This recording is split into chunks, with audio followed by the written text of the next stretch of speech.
Dear friends, 491 days of war. To start with, I will talk about General Sergei Surovikin of Russian Army, and who also happens to be commander of aerospace forces, has been arrested by the Russian regime on charge of treason and joining hands with PMC Wagner.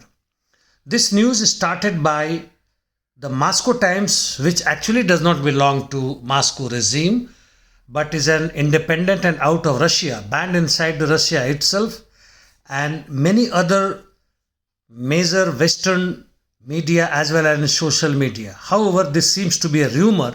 Nonetheless, the entire fact would be out by the evening or tomorrow morning. From the war zone now on Zaporozhye front on the left bank, that is western side, the Ukrainian offensive failed with losses today in the morning. Also early morning, close to 4 a.m., Ukrainian attacks towards Vasilivka, towards Zherebyansk also failed with losses. On Rivnopil front, which has been changing hands between the two armies, especially the outskirts, fierce battle is on after Ukrainians attack towards Staromayrskoye, which is 9 km south of Velika Novosilka. In close proximity, which is 15 km southwest of Velika Novosilka, is Priyutne, where the Ukrainians are continuing their offensive. On Kherson front, Ukrainians conducted limited probing attack on eastern bank of Dnieper River near Antonivsky Bridgehead on 27 and 28 as well.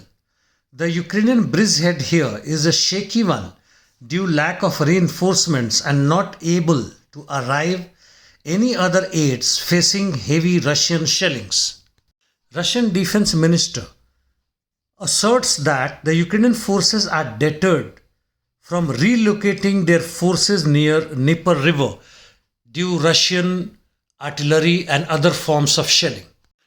Here I will like to add that the major South Ukrainian offensive is being hindered due mines laid almost on every part of Russian held territory, Lancet drones, Ka-52 fighter helicopter, and air and seaborne supersonic, high precision and highly mobile missiles. This shows that technical edge and preparations of Russian army as far as defense is concerned is superior to that of what the West has made for the Ukrainian offensive. In east on Bakhmut front, both the armies have been conducting limited ground offensive around the city.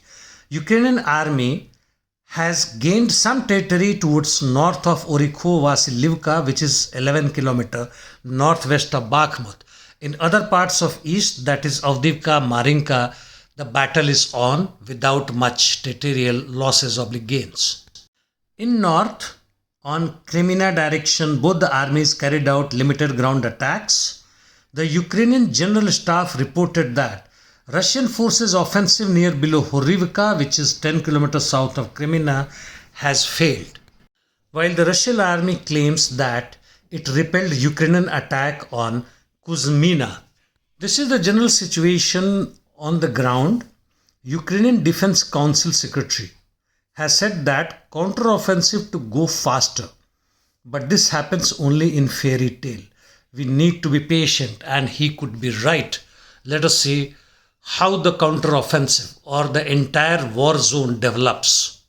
US in the meantime is sending another $500 million worth arms ammunition to Ukraine, while hunger has killed more than 700 people in Ethiopia when the US suspended food aid. While the Trussell Trust says that 1 out of 7 United Kingdom people are facing hunger.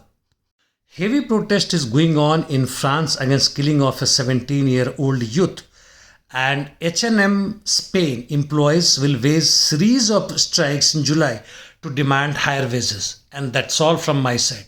Thank you.